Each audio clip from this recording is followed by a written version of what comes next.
primeiramente agradeço a disposição de vocês participarem aqui do Copcast, que é o podcast do Sistema OCB Goiás. Vocês acabaram de falar aqui com o nosso público sobre a questão da reforma tributária, né, das novas tributações, como que isso vai chegar no bolso do produtor rural. Então, primeiramente, eu queria falar sobre essas novas tributações, em específico para quem é cooperado, né, para quem é o produtor da cooperativa, né, do agro, como que isso vai chegar para o produtor. Bom, seguindo o caminho que a gente fez na hora da nossa palestra, nós começamos falando primeiro como é que é a situação atual. Nesse início, nós inclusive mostramos um vídeo do José Batista Júnior, que é um dos fundadores do Friboi, que a gente conhece hoje como JBS, e ele fazendo contando uma história pitoresca a respeito da venda de um cavalo pelo mineiro, e que o mineiro, ao vender esse cavalo, falou muito bem do cavalo. Quem comprou percebeu que o cavalo não era daquele tanto, foi lá reclamar, o mineiro respondeu: olha, se eu fosse o seu, eu falava bem do cavalo, senão você não consegue vender. Então, essa é a reforma tributária. Por isso que nós pedimos pro Júnior contar essa história e nós trouxemos para vocês. Porque nós agora temos que falar bem do cavalo, para a gente poder vender ele. Então, o produtor rural, hoje, ele não tem uma tributação que envolve PIS e COFINS na pessoa física, ele não tem contribuição social sobre o lucro na pessoa física, ele não é contribuinte do IPI, que o IPI é um imposto industrial que incide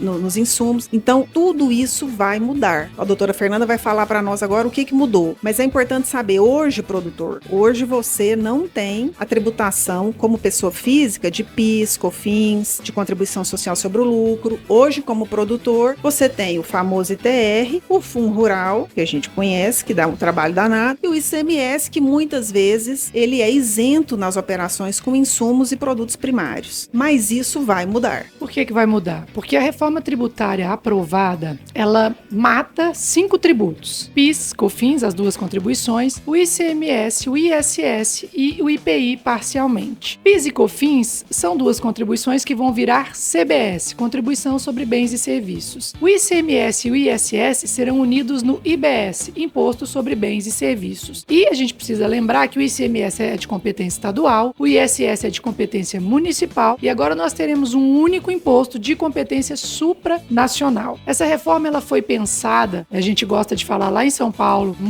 lá na Faria Lima, muita gravata, pouca botina, não pensaram muito bem no produtor rural. Por quê? É uma base ampla, então o produtor rural vai passar a ser contribuinte. O produtor rural hoje, mais de 90% dos produtores rurais no Brasil são pessoa física. Ele não paga PIS e COFINS, ele não tem esse relacionamento com esses dois tributos. Ele paga o ICMS, paga, mas na maioria dos estados, inclusive Goiás, ou tem diferimento, ou tem isenção. Basicamente, essa tributação se concentra na cooperativa, na indústria. Isso, com a reforma tributária, muda. O produtor rural é atraído, ele vira contribuinte da CBS e do IBS. E aí, só para dar um exemplo, vamos pensar na soja. Nós temos o quê? Umas 10 esmagadoras de soja no país, né? As grandes esmagadoras. E temos, assim, uns 5 milhares de produtores rurais. Hoje, a tributação é todinha concentrada na cooperativa que esmaga, nas agroindústrias. Quando eu trago o produtor rural para essa base de tributação, eu estou levando o fisco, ao invés de tributar 10, a tributar 5 mil. Então foi preciso dar um jeito. Qual o jeito que foi encontrado? O produtor rural que faturar até 3 milhões e 600 não será contribuinte do IBS e da CBS. O que isso quer dizer em números? A gente já tem um número oficial na cadeia do leite que somente 1% dos produtores de leite passam dessa faixa de 3 milhões e 600 ano. Da soja, o quê? 100 alqueires de soja já dão 3 milhões e 600. 600 cabeças de boi já dão 3 milhões e 600. Então vai depender de cada cadeia, de cada produto, para que esse produtor passe, então, a ser ou não contribuinte do IBS e da CBS. Outra mudança sensível, e essa para as cooperativas foi muito boa. Desde a matriz constitucional dessa reforma tributária, a cooperativa conseguiu que lá na Constituição ficasse tratamento adequado para o IBS e CBS. Por que isso é importante? Porque na Constituição de 88 já se falava em tratamento adequado da cooperativa, porém não se falava o tributo. E aí a gente teve que conquistar, brigando no judiciário, as isenções, as não tributações, as desonerações das cooperativas. Agora nós já nascemos com os dois novos tributos, CBS e IBS, com tratamento adequado para a cooperativa. Como é que ficou para a cooperativa? Cooperado entregou para a cooperativa, alíquota zero. Cooperativa entregou para o cooperado, alíquota zero. Vai ser semelhante ao que tem hoje. Só que esse é um regime alternativo. A cooperativa vai ter que aderir, vai ter que escolher este regime. E é claro, quando a gente pensa em alíquota zero, a gente fala, bom, é óbvio que é melhor.